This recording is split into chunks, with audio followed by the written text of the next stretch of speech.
I shall now make a statement in my capacity as the representative of India.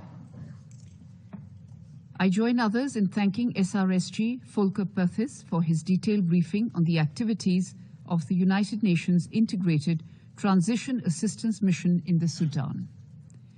The political transition process that began 4 years ago continues to face obstacles on the ground.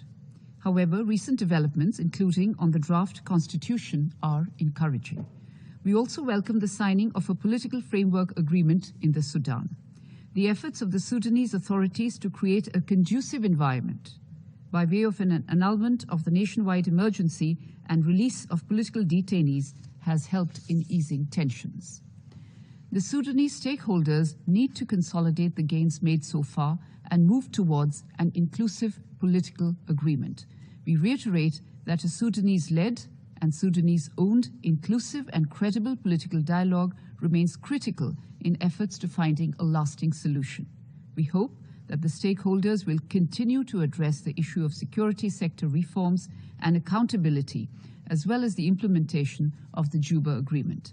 We encourage the trilateral mechanism, the UN, AU, and the IGAD to work closely with the stakeholders to facilitate the political agreement.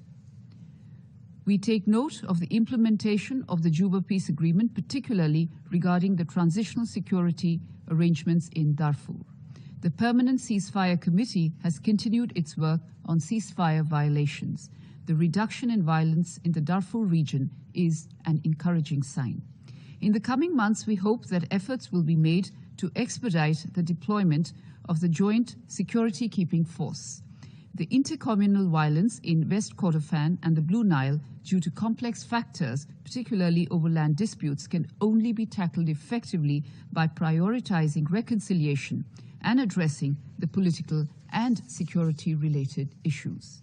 On the economic front, the suspension of a significant portion of international donor assistance, together with the pause in engagement by international financial institutions, has severely impacted the inflows of overseas development assistance.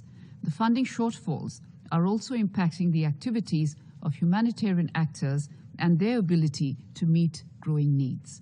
The support of the international community to humanitarian appeals needs to be scaled up. In conclusion, colleagues, I would like to state that India enjoys long-standing friendly relations with Sudan and its people. Over the years, India has assisted Sudan through several projects under concessional lines of credit, capacity building, and humanitarian assistance.